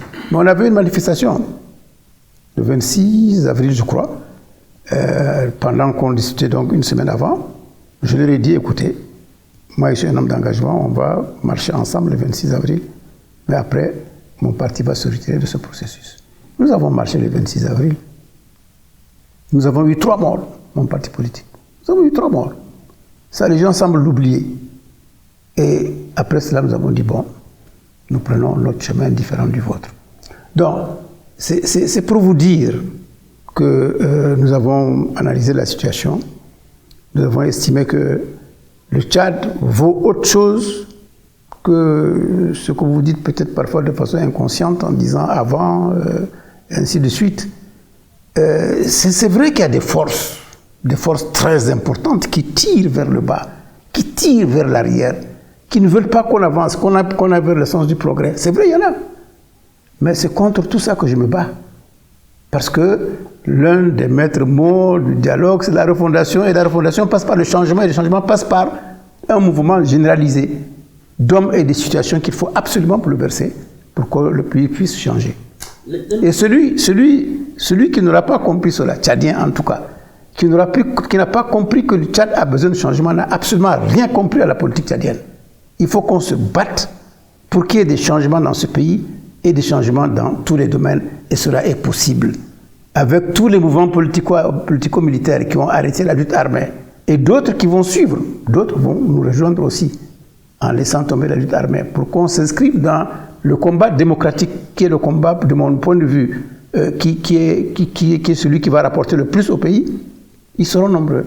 Et nous serons de plus en plus nombreux à emprunter cette voie-là, plutôt que de nous accrocher à ceux qui veulent tirer vers le bas ou vers l'arrière pour nous empêcher d'avancer. Let me take one step backward to ask you this question, because some Chadians, essentially young people who were around the Place de la Nation on the 11th of August 2023 during the celebration of the 63rd Independence Day of Chad, listening to their Prime Minister talk about freedoms, may want to know why, Mr. Prime Minister, they were being chased away by police officers, military officers, sometimes with gunshots in the air to chase them away, and they were coming to see how the celebration of the Independence Day was happening. They were coming to, even after the feast, after the president had left the ceremonial ground, some of them were still coming to see, but they were being chased away by police officers,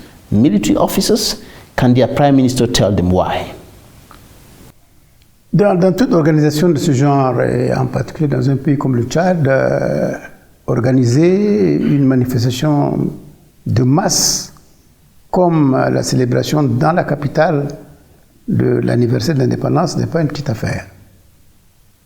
On doit prendre toutes les mesures possibles. Et c'est ce que nous avons fait. On doit se prémunir contre tous ceux qui voudraient peut-être que la fête ne soit pas belle. Et c'est possible qu'il y en ait. Nous devons faire en sorte que ceux qui sont pour la paix, pour l'unité, puissent célébrer cela dans la fraternité, comme je l'ai dit au début. Et ils sont nombreux. Et je crois que c'est ce que nous avons fait. Maintenant, les jeunes. Si vous voulez qu'on s'arrête une minute pour parler des jeunes Tchadiens. No, but wasn't that a violation of their rights to be part of the feast, to enjoy the feast, even after the president had gone, the transition president had gone? They came to see the celebration of the president was not there, or the authorities had gone, and they were still coming to enjoy the whole thing, but they were being chased away. Isn't that a violation of their rights, their freedoms? Il n'y avait pas une danse qui a été organisée pour qu'ils viennent y participer de cette façon-là. Qu'est-ce qu'il y avait à voir lorsque toutes les autorités sont parties? Il n'y avait rien à voir. Je voulais m'arrêter juste une minute pour parler des jeunes. Moi, je crois que nous avons un gros challenge en Afrique, et même dans le monde, qui est le problème de la jeunesse, essentiellement en Afrique, et surtout dans nos pays. Nous avons une bombe entre les mains qui s'appelle la jeunesse.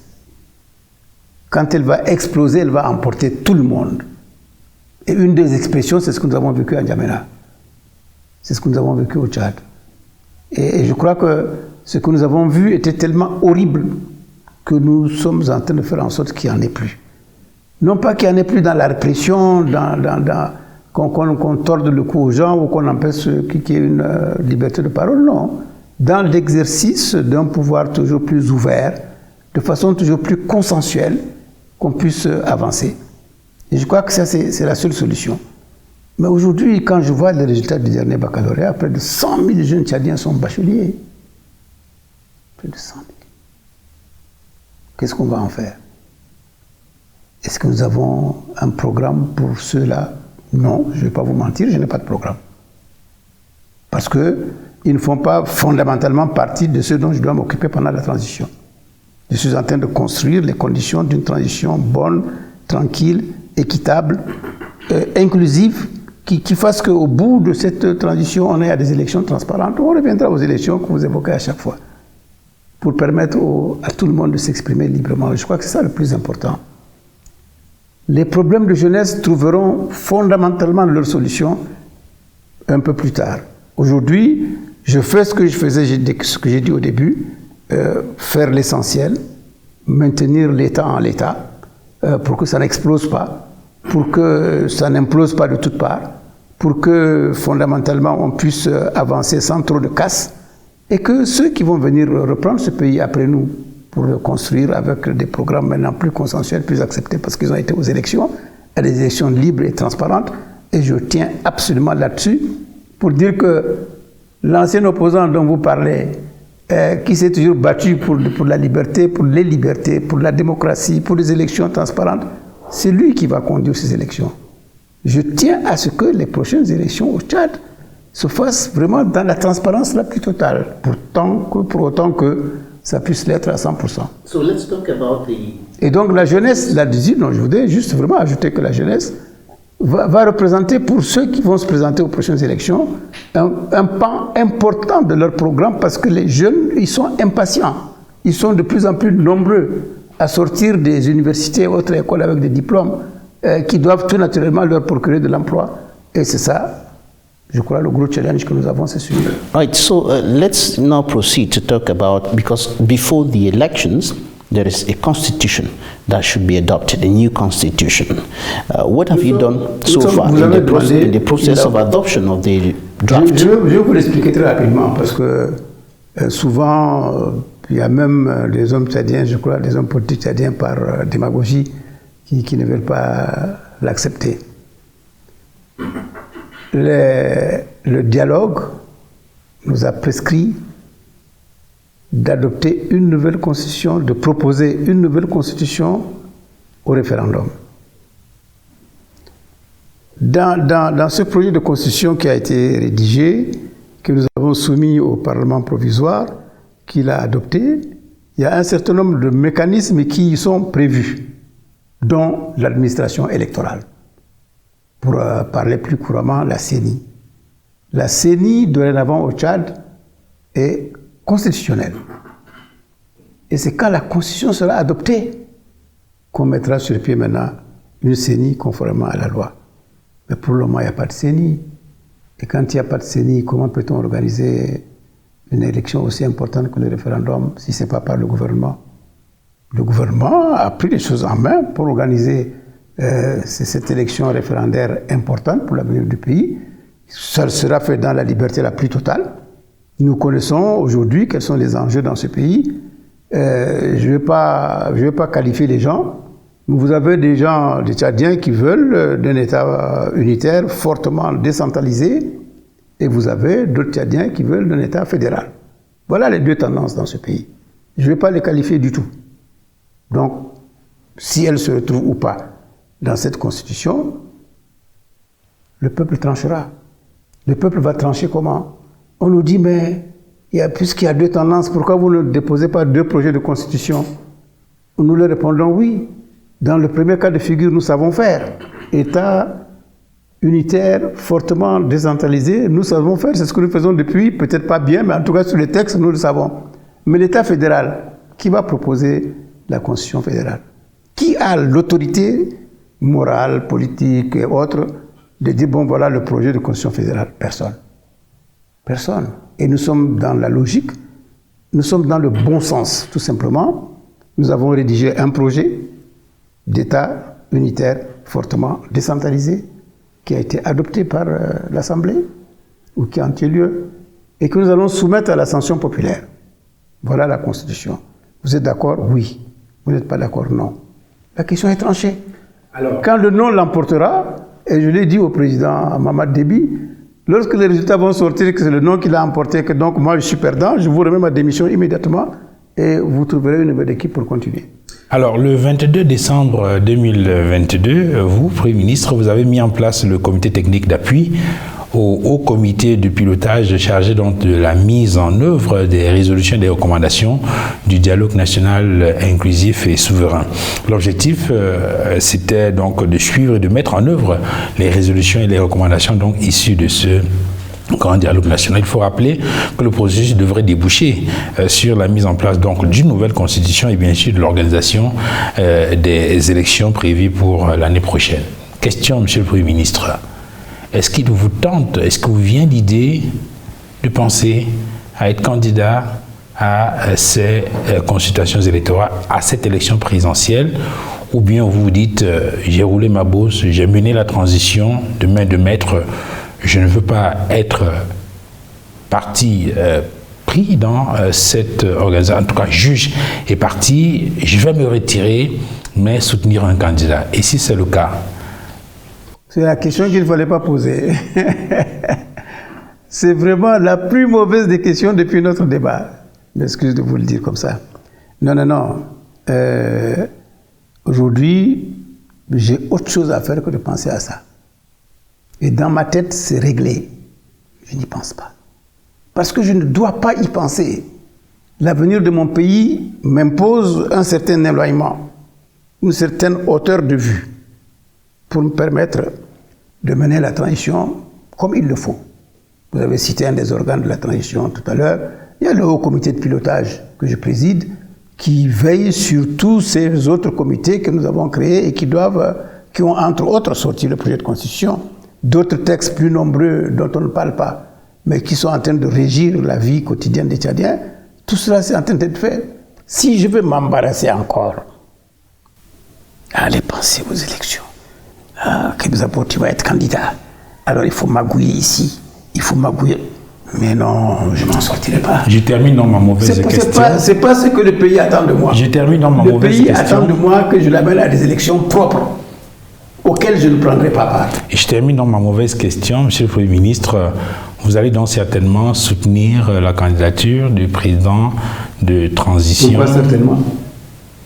C'est une question que je pose. Non, puisque de toute évidence, il y a une sorte d'osmose entre le président et vous. Et qui vous a dit qu'il est candidat? Et vous donne, qui vous a dit qu'il est candidat? Il n'est donc pas candidat. Qui vous a dit qu'il est candidat? Will he be a candidate? Mais je ne veux pas m'exprimer à sa place. Do you think he should be? C'est pas mon problème. Why is it your problem? Mon problème, c'est que la transition soit menée de façon propre. C'est ce que nous sommes en train de faire. Le président s'y attelle aussi. Parce que sans sa participation, je ne pourrais pas le faire seul. Donc nous sommes un tandem qui mène cette transition de façon irréprochable, autant que faire se peut, pour que nous arrivions à des élections transparentes. Le premier test, c'est le référendum. But there seems to be a fraction of the population that is apparently tired with military rule. Do you think? Mais qui vous dit ça? He should be? Moi, je ne pense pas. Je crois que ce n'est pas ça l'essentiel. L'essentiel, je crois, c'est pour ça qu'on est moulé un peu, chaque fois que je parle de ça, nous sommes moulés un peu par l'esprit colonial, qui fait que nous sommes obtus dans ce que nous voulons faire au lieu de nous éclater pour prendre nos problèmes en main, nous-mêmes de façon intellectuelle. Et ça, on ne le fait pas souvent. C'est ça qui est mauvais pour les Africains. Il faut qu'on s'assume de plus en plus, sans tenir compte des schémas et autres écoles extérieures qui nous sont souvent imposés. Et c'est pour ça qu'on n'avance pas. Qu'on laisse les Camerounais, les Gabonais, les Sénégalais rouler à leur propre rythme. C'est ça le plus important. Et encore faudrait-il que les responsables de ce pays-là s'assument. Je crois que c'est ça qu'il faut qu'on fasse. Mr. Saleh Kebzabo, if you were to advise the president on this matter. Je n'ai pas à lui donner de conseils. Ce n'est pas ma position. J'ai été prescrit par le dialogue de mener une transition de 2 ans qui doit arriver à tel résultat. Je n'ai pas de conseil à lui donner. Mais en même temps, vous observez ce qui se passe dans l'espace politique, notamment francophone, avec les cas semblables de transition, des situations similaires. Non. Est-ce que vous pensez que lorsque quelqu'un a géré la transition, il peut être candidat à une élection présidentielle? Je dis que non, j'ai voulu vous arrêter, vous avez forcé. Je dis que non, le Tchad n'est pas n'est pas le Niger, n'est pas le Burkina, n'est pas le Mali, n'est pas la Guinée qui sont aujourd'hui les pays symboles, qui sont tous d'ailleurs différents. Et c'est juste sur certains tableaux qui sont faux qu'on veut qu'il y ait de ressemblance. Il n'y a pas un pays qui ressemble à un autre, c'est pas vrai. Et là aussi, c'est cet impérialisme culturel étranger qui nous a imposé, qui fait que, mais je ne sais pas par quelle alchimie, on dit que non, la transition d'un pays ressemble à tel, c'est pas vrai. Toutes les transitions sont différentes, parce que les conditions de mise en place de la transition sont toutes différentes d'un pays à un autre. Et on ne peut donc pas prendre tous ces pays-là et dire qu'ils sont semblables. Non. Ce qui aujourd'hui semble unir, pour combien de temps, je ne sais pas, certains pays, c'est peut-être le fait de ne pas se sentir seul dans le bocal qui peut-être parfois pose problème et que bon, il faut chercher des alliances extérieures pour... Non. Les Tchadiens sont dans la bonne voie. Nous sommes dans la bonne voie. Quelle que soit l'issue de ci ou de cela, c'est l'ascension populaire qui est importante. C'est le verdict du peuple qui est important. C'est pour cela que quand on nous dit vous êtes en transition, est-ce que c'est bon que vous allez aux élections? Je dis mais qui n'est pas en transition? Tous les pays sont en transition. Lorsqu'un président français qui a fait un premier mandat de 5 ans se représente tranquillement au deuxième mandat, il n'est pas dans une transition là qui va l'amener à se présenter aux élections pour le deuxième mandat. Non, tous les pays ont leurs propres spécificités sur lesquelles il faut, je pense, s'arrêter un instant pour voir comment elles sont et accepter que nous sommes tous différents. Alors, le Tchad est différent de tous ces pays-là. On ne peut pas nous mettre dans le même lot. C'est pas vrai. Alors, vous avez parlé tout à l'heure d'une sorte d'impérialisme culturel qui continue de travailler, on va dire ça comment, la façon de percevoir le way of life des Africains. Rappelons-nous, Monsieur le Premier ministre, que le vendredi 23 avril 2021, le président de la République française participe au Tchad aux obsèques du maréchal Déby. Alors, cette présence du chef d'État français considéré comme l'adoubement de Mahamat Déby et la perpétuation de l'impérialisme ou bien de l'immixtion de la France dans la gestion des affaires intérieures des États, selon de nombreux observateurs et analystes politiques, a un tout petit peu ouvert la voie à cette série noire des coups de force en Afrique. Que demandez-vous à cela? C'est vraiment spécieux comme raisonnement. Arrêtons-nous d'abord au Tchad. Le président Macron, ne faites pas de raccourcis, ne prenez pas de raccourcis.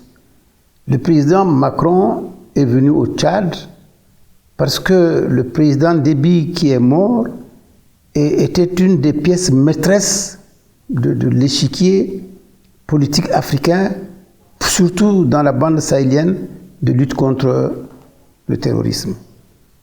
Il ne faut pas l'oublier. Et en matière de lutte contre le terrorisme, les Tchadiens sont forts. Parce que nous avons affronté tout cela, on continue de l'affronter. Mais il ne faut pas oublier que c'est un phénomène mondial. Et que ce faisant, n'oubliez pas non plus qu'il y a 1500 Tchadiens au Mali jusqu'à aujourd'hui, à l'heure où je vous parle. Toujours pour cette lutte contre le terrorisme. Et donc, lorsque quelqu'un qui s'en fait champion meurt ou est tué, je crois que ses amis, la moindre des choses, c'est de venir s'incliner sur lui pour tout ce qu'il a fait dans le cadre d'une politique commune consensuelle. Moi, c'est comme ça que je comprends la présence du président Macron au Tchad. Mais pourquoi vous ne parlez que de Macron? Pourquoi vous ne parlez pas des autres présidents qui sont venus? Les Tshisekedi et autres, ils étaient venus aussi. Ne nous arrêtons pas uniquement à Macron. Pourquoi vous voulez faire la part belle uniquement à Macron? Les autres aussi sont des chefs d'État. C'est pour ça que je dis que quelque part, nous sommes un peu formatés et nous-mêmes nous minimisons, nous oublions ce que nous sommes au profit des autres. Donc voilà ce qui s'est passé le 23 avril, vous avez dit 23 avril. Le 23 avril, c'est ce qui s'est passé. Pour moi, pas autre chose. Adouber, soutenir, enfanter, ou je ne sais pas quoi, tout ça pour moi, je parlais d'un revers de la main. Ça n'a absolument pas sa place dans ce qui s'est passé. Now, Chad today is almost surrounded by countries or neighbors that are in some kind of political, socio-political and security crisis. You have Burkina Faso, Mali, all those Central African Republic and all of that. It seems as if it's only Cameroon that is at peace for now, despite the crisis in the northwest and southwest regions of the country and so on. How are you managing the situation that Chad is surrounded by countries that are in trouble? Merci de citer le Mali et le Burkina comme étant des pays voisins. Ils sont lointains, c'est vrai, mais ils sont proches de nous. Et c'est important. Je vous invite, j'invite vraiment ceux qui nous regardent à se pencher un peu plus sur ce qu'on appelle le Sahel, qui aujourd'hui représente un enjeu géopolitique mondial. Il ne faut pas l'oublier. Et c'est pour cela que j'accepte que le Mali et le Niger et le Burkina soient voisins, parce que nous partageons en la matière, en tout cas, les mêmes valeurs. Nous sommes, peut-être malheureusement pour nous, et peut-être même heureusement, entourés essentiellement de pays qui ont des problèmes. Nous avons en commun avec le Cameroun, dans l'extrême nord, le problème du Boko Haram. Boko Haram, dont, à la vérité, il faut dire qu'il y a une mutation que nous ne disons pas à nos populations. Et c'est en cela aussi que nos politiques gouvernementales de communication ne sont pas souvent complètes. Elles sont incomplètes, elles ne sont pas bonnes. Pourquoi est-ce qu'on ne parle plus de Boko Haram dans le lac? Mais c'est parce qu'il y a eu fondamentalement une mutation, un changement dans Boko Haram qui a fait qu'ils ont pratiquement délaissé la région. Il y a encore quelques résidus qui opèrent parfois au Tchad, mais qui ne sont plus vraiment représentatifs de Boko Haram. Boko Haram a fondamentalement changé. Aujourd'hui, a déplacé le terrain de lutte, non plus en Boko Haram, mais en grand banditisme, comme vous le savez. Au Nigeria, on ne vit que de ça aujourd'hui. Les enlèvements et autres contre rançon, le grand banditisme, les malfrats. C'est de ça que vit le Nigeria aujourd'hui. Ils ont pensé que c'est peut-être là-bas qu'ils gagneraient plus qu'à venir plutôt par ici. Ça, c'est une information importante que vous devriez essayer d'approfondir. Tout à l'heure, j'étais en train de vouloir expliquer qu'il faut qu'on réfléchisse de façon vraiment approfondie à tous ces problèmes que nous vivons. Nous, en particulier, dans la bande sahélienne, qui va jusqu'à Djibouti, nous vivons des phénomènes transfrontaliers et peut-être même qui vont au-delà, qui trouvent parfois leurs origines ou leurs bases même en Asie. Et ça, les gens l'oublient souvent ou le sous-estiment. Et donc, c'est contre tout cela que nous devons nous battre. Et le Tchad, en la matière, nous sommes très mal lotis, cher ami. Je ne veux pas citer, pour ne pas choquer quelqu'un, tous les pays qui nous entourent et qui sont des pays à problème. Presque tous nos voisins ont des problèmes. Et nous en avons aussi, évidemment. Mais nous devons donc nous battre sans oublier le voisin, sans oublier l'autre. Et il ne faut surtout pas que vous vous avisiez, quand je dis vous, c'est-à-dire un pays quelconque, à vouloir semer la mauvaise graine dans le pays voisin. Surtout pas, il ne faut pas se livrer à ce jeu-là. Parce que pour ce qui nous concerne, en tout cas, nous, au Tchad, en tout cas, nous avons aujourd'hui, dans la panoplie d'armes dont nous disposons, notre capacité de réagir ailleurs, lorsque nous savons que c'est pour déstabiliser notre pays. Et nous y mettons tous les moyens, et je crois que c'est tout à fait légitime. What's the position of Chad about what is happening in Niger? Il y a eu un coup d'État qui est contesté. Bon, je ne peux pas vous dire que voilà la position du Tchad, parce que aujourd'hui, dans ce domaine-là... President Mahamat Déby was the first head of state to les choses s'expriment de façon régionale. Ce n'est pas par hasard si la CEDEAO a invité Mahamat Déby Itno à participer à son sommet. Et ce n'est pas non plus un hasard si les chefs d'État d'Afrique de l'Ouest lui ont demandé de faire un tour par Niamey avant de rentrer. Donc ça veut dire quelque part que le Tchad a une position qui compte, qui est importante et qui peut faire porter sa voix. Mais le Tchad n'a qu'une seule voix à faire porter, c'est la voix de la paix, la voix de la stabilité, la voix de l'unité. Ce n'est que par là que nous pouvons trouver la solution à nos problèmes. Moi, personnellement, si vous voulez que je vous donne pas beaucoup d'ailleurs, mon point de vue personnel sur ce qui se passe au Niger, je crois qu'avec les réactions de la CEDEAO, je crois qu'on n'a pas trouvé la bonne solution. Je crois qu'on a fait plus parler de notre émotion que notre raison. Et les jours qui viennent vous montreront en quoi j'ai raison. Je crois... You're talking about the military threat of military action by the West ECOWAS Est-ce que countries. c'est possible? Honnêtement, est-ce que c'est possible? Je ne voulais pas m'engager dans tout ça, mais je pensais avoir dit l'essentiel en ayant dit cela.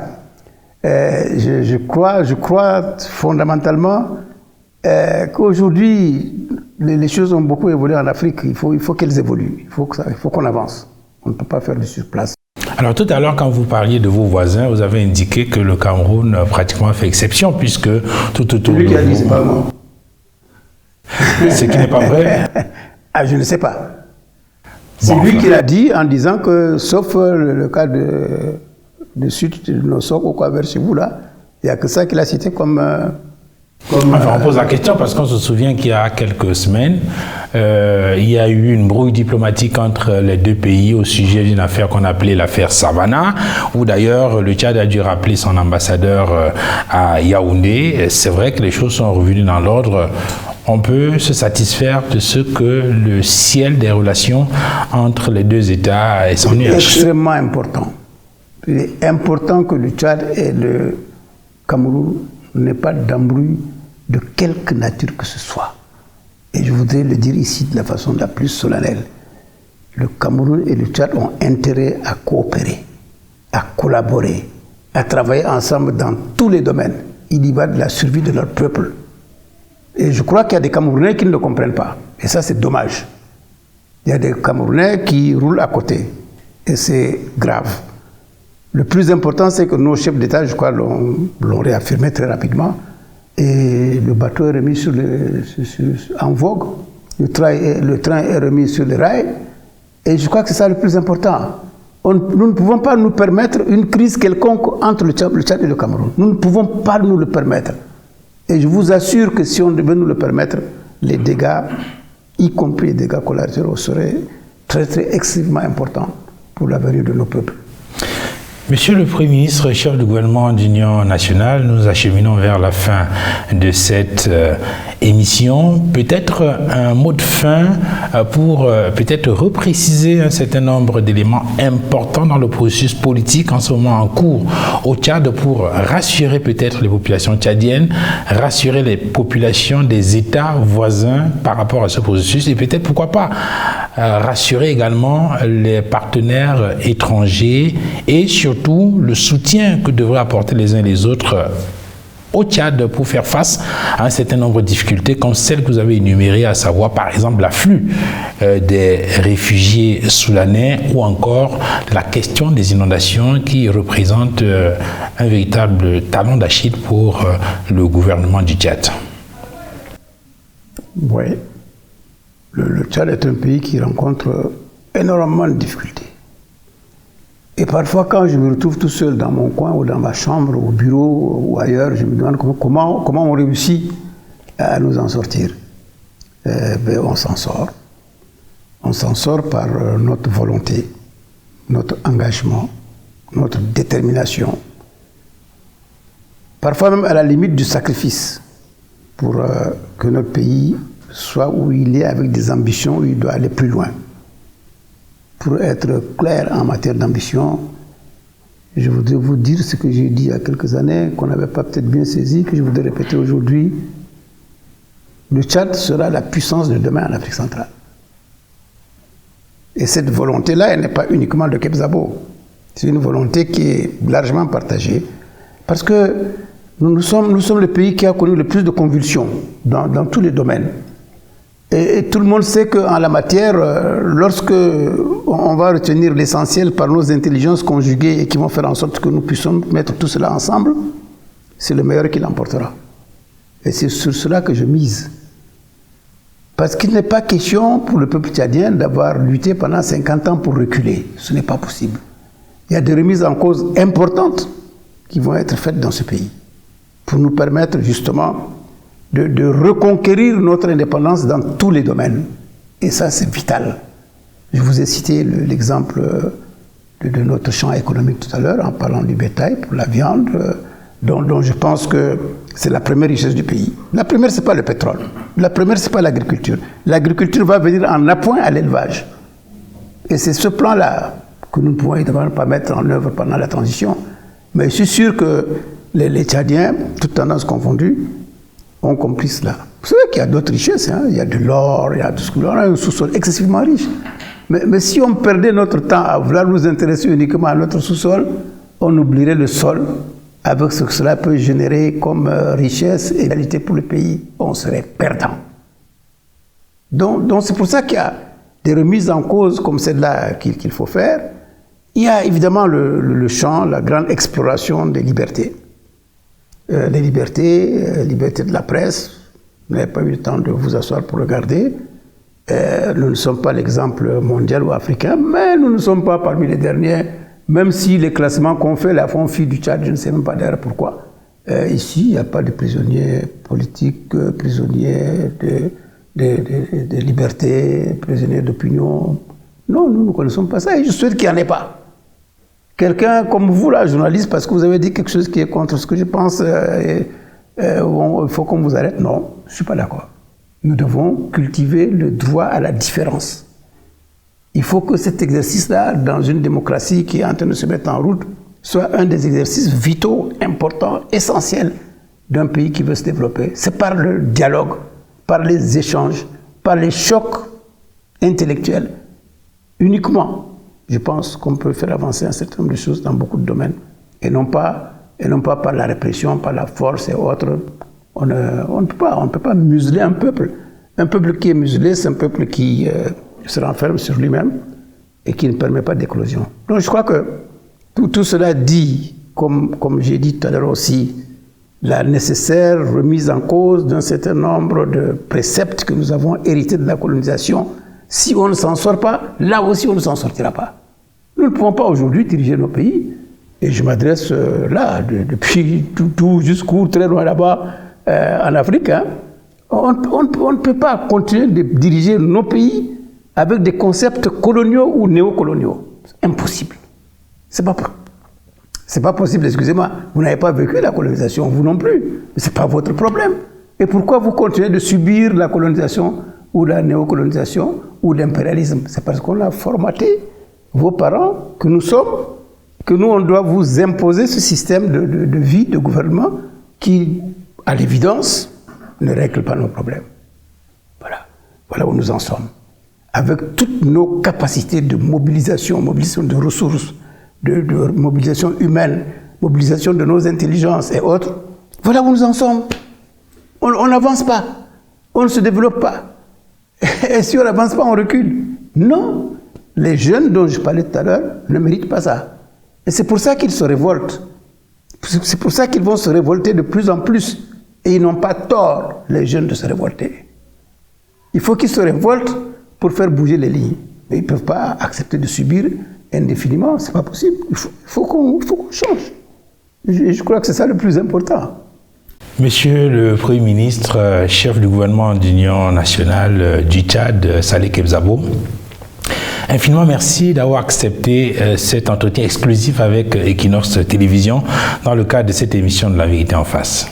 Vous aurez fait des jaloux en ayant cette interview, mais enfin bon, la vie c'est cela aussi. Il faut l'accepter. Merci infiniment. Merci. Et merci également à Jonathan Babila d'avoir participé à ces échanges.